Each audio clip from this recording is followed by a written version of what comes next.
MCom final business administration के विद्यार्थियों का आज के व्याख्यान में स्वागत है। एमकॉम फाइनल बिजनेस एडमिनिस्ट्रेशन में दो कंपलसरी पेपर हैं। पहले पेपर का नाम है ऑर्गेनाइजेशनल बिहेवियर और दूसरे कंपलसरी पेपर का नाम है फंडामेंटल ऑफ मैनेजमेंट रिसर्च।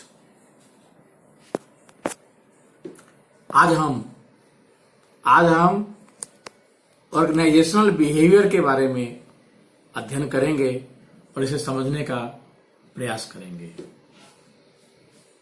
संगठनों में कार्यरत लोगों के व्यवहार के बारे में किसी प्रकार की भविष्यवाणी करना काफी कठिन कार्य है, लेकिन हम इन संगठनों में कार्यरत मानवीय व्यवहारों को संगठनात्मक व्यवहार के माध्यम से आंशिक रूप से समझ सकते हैं और इसकी भविष्यवाणी भी कर सकते हैं, जो कि यहां पर संगठन में कार्यरत प्रबंधकों के लिए बहुत उपयोगी है। हम सभी जानते हैं कि संगठनात्मक लक्ष्यों की प्राप्ति के लिए प्रबंधकों में तीन मुख्य रूप से कौशल होने चाहिए: तकनीकी कौशल, टेक्निकल स्किल्स, मानवीय कौशल, ह्यूमन स्किल्स, और वैचारिक कौशल, कंसेप्चुअल स्किल्स। लेकिन इनमें सबसे महत्वपूर्ण है मानवीय कौशल, ह्यूमन स्किल्स, और इस कौशल को ही प्रमुखता दी गई है संगठनात्मक व्यवहार में। अब हम संगठनात्मक व्यवहार को समझने का प्रयास करेंगे।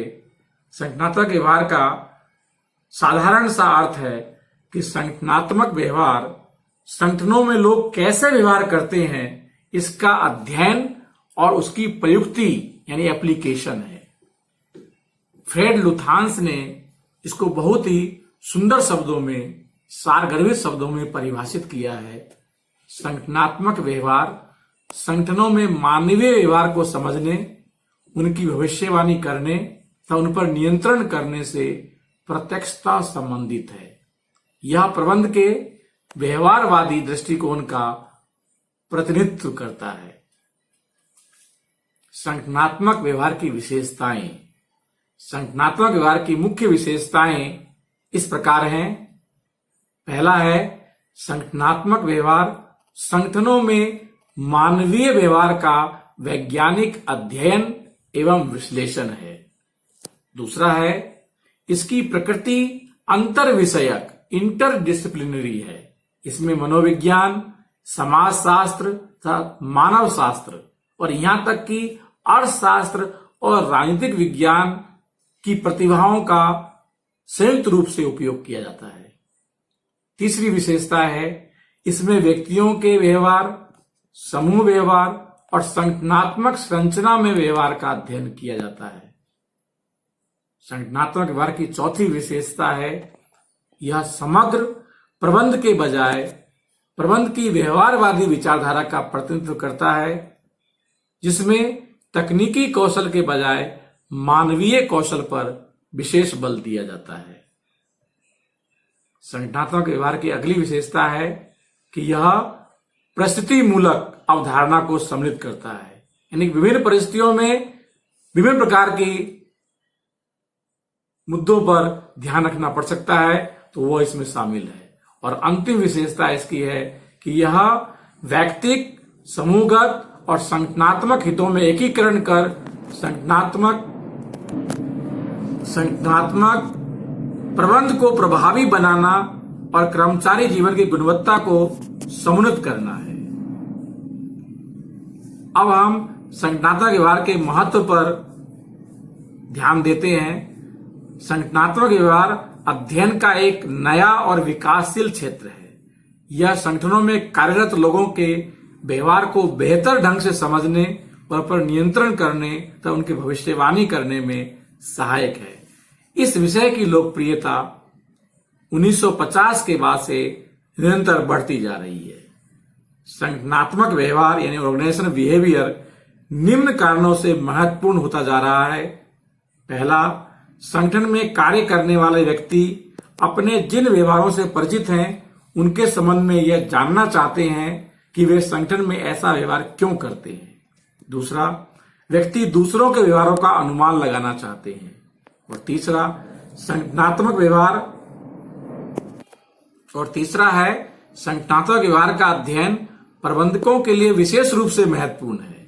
इससे प्रबंधक यह सीख सकते हैं कि मानवीय व्यवहार का अनुमान कैसे लगाया जा सकता है तथा संगठनों को अधिक प्रभावी बनाने में इस ज्ञान का उपयोग कैसे किया जा सकता है। अब हम देखेंगे कि इस संगठनात्मक व्यवहार की जो आधार और पृष्ठभूमि है वो मानवीय संबंध आंदोलन और हाथोड़ने प्रयोग है। इसके बाद हम संगठनात्मक व्यवहार के क्षेत्र पर विचार करेंगे। फाउंडेशन और स्कोप ऑफ ऑर्गेनाइजेशनल बिहेवियर। हमने अब तक संगठनात्मक व्यवहार के जिन बातों की चर्चा की है, अब हम इसके क्षेत्र के रूप में मुख्य आधारभूत जो है व्यवहारवादी विज्ञान की विवेचना करेंगे। और व्यवहारवादी विज्ञान में 3 विज्ञानों को प्रमुख रूप से शामिल किया जाता है: मनोविज्ञान, समाजशास्त्र और मानव शास्त्र। मनोविज्ञान, साइकोलॉजी, इस विषय से हम विभिन्न टॉपिक को इसमें शामिल करते हैं: सीखना, लर्निंग, अभिप्रेरणा, मोटिवेशन, व्यक्तित्व, पर्सनैलिटी, प्रत्यक्षीकरण, परसेप्शन, संप्रेषण, कम्युनिकेशन, मनोवृत्ति, एटीट्यूड, नेतृत्व, लीडरशिप, कार्य संतुष्टि, जॉब सेटिस्फैक्शन, निष्पादन मूल्यांकन, परफॉर्मेंस अप्रेजल, समूह प्रक्रिया, ग्रुप प्रोसेस, और अंतिम समूह निर्णयन, ग्रुप डिसीजन मेकिंग। ये सारे के सारे जो टॉपिक हैं वो साइकोलॉजी के हैं, मनोविज्ञान के हैं। अब हम समाज शास्त्र से जो टॉपिक लेते हैं, समाज शास्त्र ने संगठनात्मक व्यवहार के निम्नांकित विषयों को समझने में सहयोग किया है: समूह गत्यात्मकता, ग्रुप डायनेमिक्स, संप्रेषण, कम्युनिकेशन, संगठनात्मक परिवर्तन, ऑर्गेनाइजेशनल चेंज, संगठनात्मक संस्कृति, ऑर्गेनाइजेशनल कल्चर, शक्ति, पावर, संघर्ष, कॉन्फ्लिक्ट, अंतर समूह व्यवहार, इंटर ग्रुप बिहेवियर, औपचारिक संगठन सिद्धांत, फॉर्मल ऑर्गेनाइजेशन थियरी, नौकरशाही, ब्यूरोक्रेसी, संगठनात्मक प्रौद्योगिकी, ऑर्गेनाइजेशनल टेक्नोलॉजी। अब मानव शास्त्र, एंथ्रोपोलॉजी।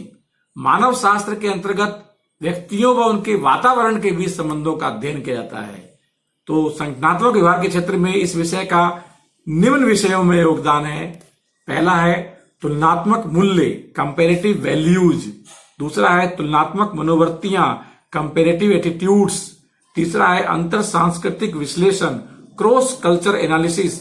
चौथा है संगठनात्मक संस्कृति, ऑर्गेनाइजेशनल कल्चर। और अंतिम 5वां है संगठनात्मक वातावरण, ऑर्गेनाइजेशनल एनवायरनमेंट।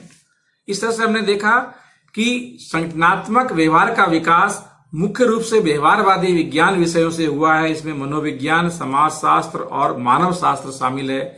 इसमें 3 विषयों का भी अप्रत्यक्ष रूप से गौण प्रभाव है। उसमें पॉलिटिकल साइंस, इकोनॉमिक्स और हिस्ट्री, राजनीतिक विज्ञान, अर्थशास्त्र, इतिहास, ये भी विषय हमारे सामने आते हैं।